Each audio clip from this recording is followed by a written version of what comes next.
Hey, what's up, guys? It's me, Doc from SampleKings.com, of course.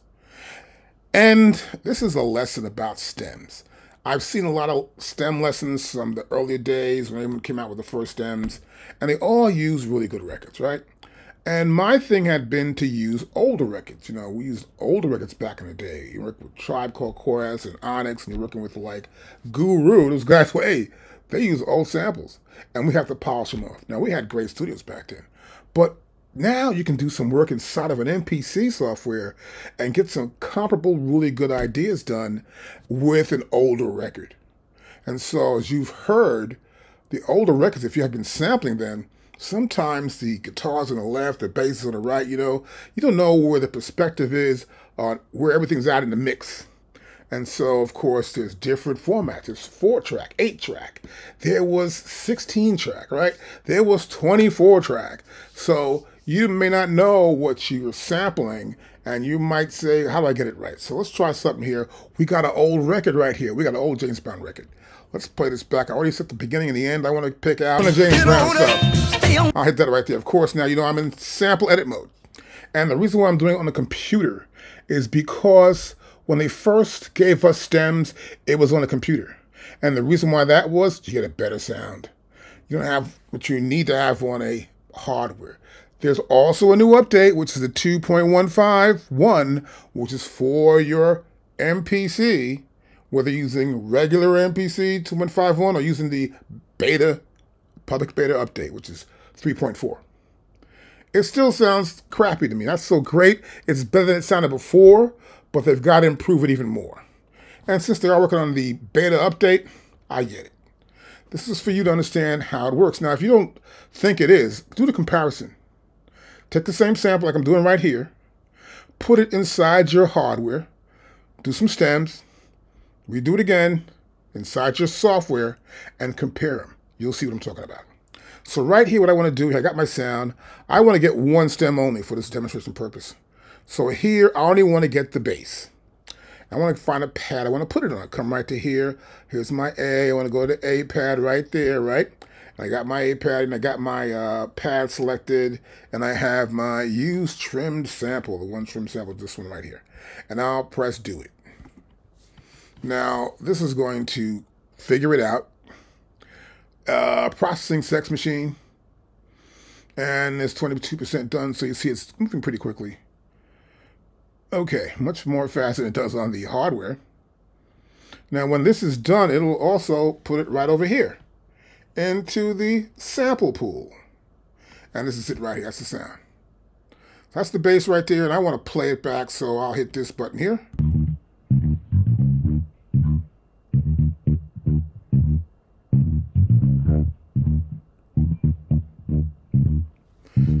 Sounds kind of fuzzy, buzzy, but the notes are clear, and we don't hear any drums or guitar or James Brown, which is kind of really great. Okay, I'll stop it here now. So what I want to do next, I want to sort of like figure this out. But the real problem is, what is the BPM? I have no idea. Obviously, as you can see here, it's not 120. Get out of here. Do you know something for sure, though? If I go back into, let's see, I'm going to go right back here. I'm going to go back to my main mode. I got one little hit here, so if I put the sample there, it's going to trigger. And I'm in main mode right here. I do not know the tempo. Got my metronome on here, right? So let's turn this metronome off for a second. I want to come here to the waveform. And the waveform's a cool way to do it. See, normally you're going to get it when you get the waveform. You go back to here and you want to go to wave. I go to waveform. Right? And so I get the waveform, you'll see it says 108.3. The MPC has already calculated what this BPM is. It's doing my work for me. I love it. But I need to warp it. I can't touch this or do anything to it. I got to get here and press warp. Oh, and that's the tempo. So now what I want to do, I'm going to come right to here. I'm going to make this 108.3. Oh. Perfect. We're at 1.8, 108.3. I'll press enter or return, and that should be the tempo. To prove this, I will put the metronome on. Now we'll play this back. I got my trigger, go back here to grid mode. This is going to trigger it. I'm only going to do like 4 bars, and we're going to hit play start.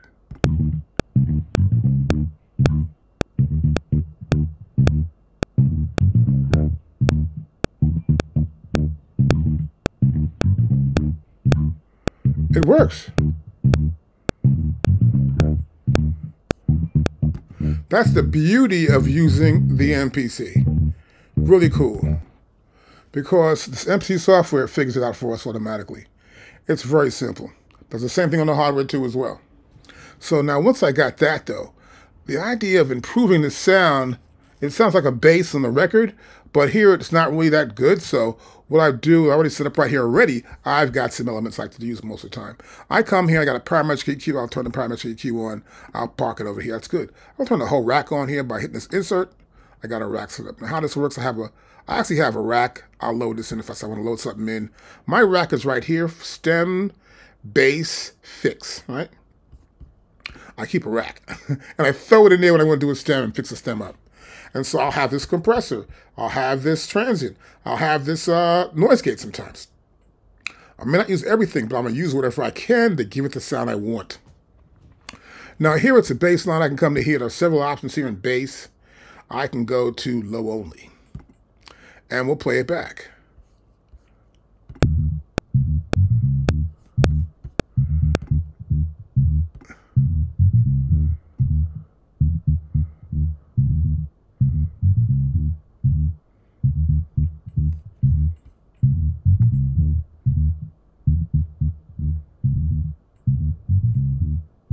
Not bad.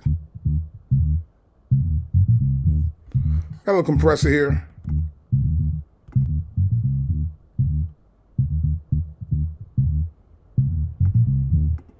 Yep, sounds not too bad also.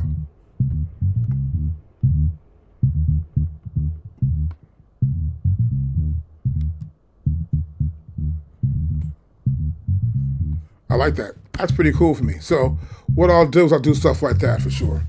Then I want to make sure the transients hit hard. I go to transient. I want to make sure it hits kind of hard with that thing. So I come back to here. Let me turn this off here. Hit that twice. And I see it's going to hit twice there. What I really want to do is I want to check this wave file. I'm going to come to wave again. Here, I only want like 4 bars, right? So here I can go from beats to trim to samples to beats right here, right? I'm in beats here. So let's play this back from the top. If you want to get lessons, you can come right to our Sample Kings website right here. And you can get lessons from us directly through this page at samplekings.com. Here we go, Sample Kings Zoom lessons, book lessons. You can book them whenever you want to book them. There's no need. If you got a problem, want to call me, you come right here. You can call me right here, right? If I'm in, I'm answering the phone. If I'm in a session, I'm not answering the phone, but leave a message. You can also text me if you want to. You can actually come to right here, and you can send email to us right there. Send an email. Pretty simple stuff. And also, if you want to book something, let's say you want me to teach you how to use the machine somewhat. I don't know what you want to do.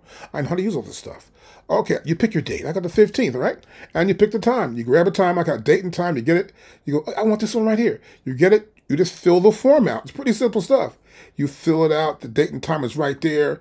You know what you're going to do. You fill everything out. You say, okay, book it. Let's go back.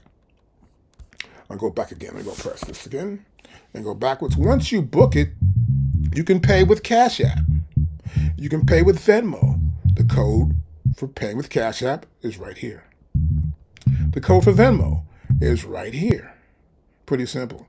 And so I made it sound better than what it really was right there, right? I got these elements going on with the sample. I can trigger the sample from here too.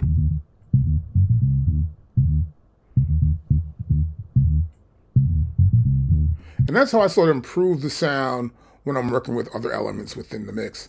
Not to say I want to go back again and do so. I go back to sample edit right here. I want to go back to the original sample, which is Sex Machine right here in my sample pool. And I may want to get something else. I go back to here. I probably want to get the drums, right? I'll go to drums here. I'll select drums. I'll say, do it. No, I got to pick a pad. Let's go to here. We'll pick pad number 2. Pad number 2 is right there. We'll pick do it for pad number 2.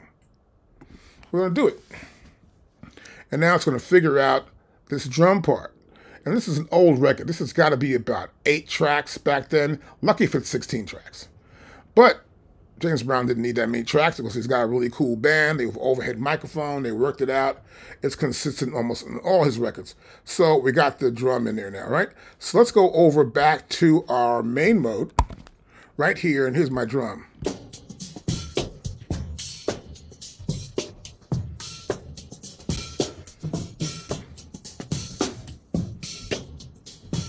Nice.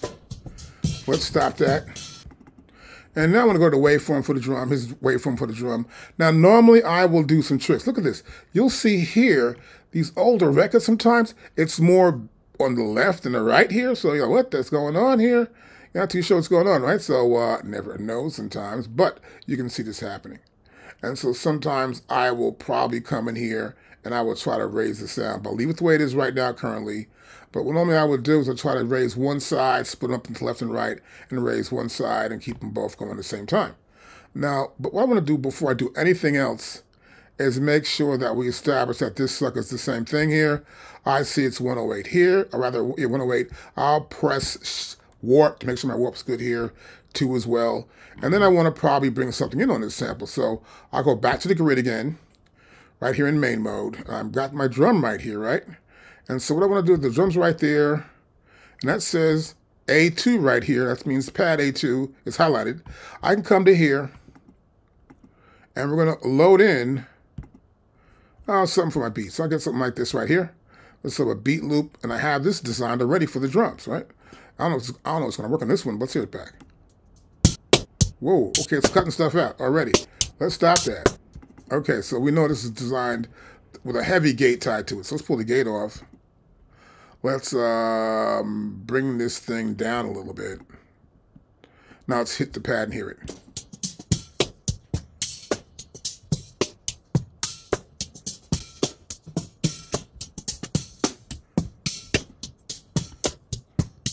So I'm going to pull this parametric EQ. I got drums. The drums a little harder. Get an idea here.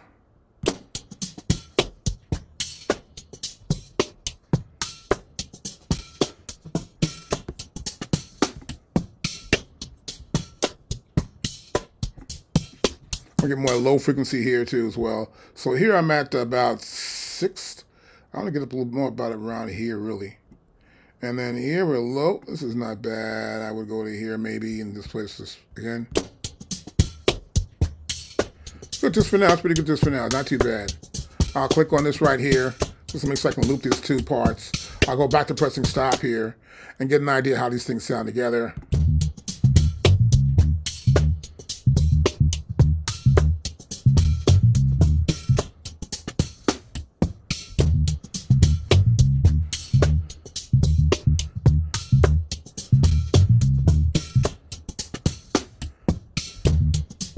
Okay, let's press stop here. So now it's obvious that I need to add one more bar to the whole thing, right? So let's go back to here. And we know we got to fix it up. So matter of fact, we got to go back to sample edit. And I'm going to go probably to the first page. Let's go back into here. I'm in 4 bars here, right? And so I'm going to go to 4 bars. And yet I'm only getting like 3, so I stopped at 4. So if I go back here, and I see these samples, I'm going to hit the sample right now. I'm going to hit the sample, which is the bass line. That's only 3, right? I'm going to go drag this out here to here where it says 5 right there. It's good. I can pull this down 2 again. Here we go, perfect. And so this is always good to do. To hear how these sounds sound and chop out the parts you like. What I was really doing was trying to hear what parts sound best. And that wasn't too bad. Now I would go back in here now and I'd probably hit the play button.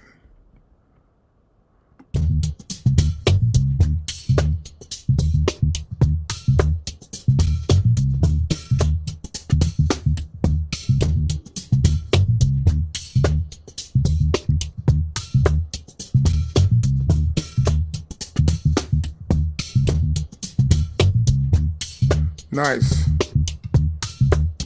So we can get the elements in, sort of work with them, and add some effects to them right here. And this is primarily what I do depending on how old the record is. So I have these presets that are designed for stems. They're not going to work always because they're set for actually the parameters I want to use, but I got to see how loud the actual sound is. Like, for example, those drums flipped me out a little bit. So I got to the drum part, and I'm back into main here, and I go to like a wave file. These drums are like stronger than left than they are on the right. So you're gonna have to go inside, do some sort of editing, take the left here and increase the volume there, right? And this is important that when you do work with these samples and they come from different eras and different times of how they recorded and mixed, sort of adjust yourself and adjust your sound to how you want to have it sound for the type of way you want to use those stems, particularly with older stems from older records, obviously. Okay, so I went back in, I got the guitar. I want to show you something here on this guitar. You'll see here the guitar's louder on the right and quieter on the left, right? So we got the drums stronger on the left, the guitar is stronger on the right. So it's how they were balancing the system out. So obviously there wasn't a separation of any sort.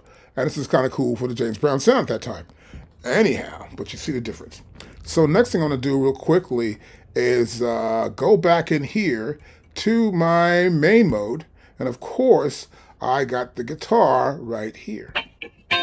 Right? What I want to do here is I want to find out the BPM. There it is again, 108, of course. So I'll go to warp it here. Now, the reason why I do warp 108, I want to be able to change the whole overall project, right? I want to come back to here and say, okay, it starts there, right? And I want to go, let's see, I want to make sure my ending and beginning is proper. I don't want to continue. I'm going to go to here. I want to go to 5, which is actually 4 bars. That's the end of 4 here. See, when we get closer to this, and it's right there. Perfect. And we got that. Now, I want to go back to grid mode. Now I'm back in grid here, and I'll put this right here to trigger it, and I'll play them back together.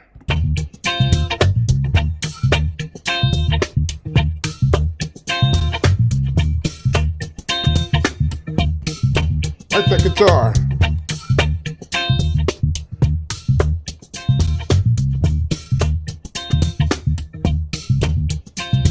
Okay, great. Now, I've already warped it out, so what I'll do here,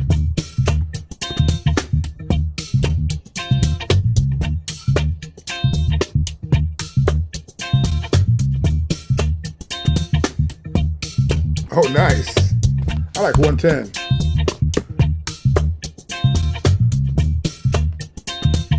Okay, that's why I warped it out.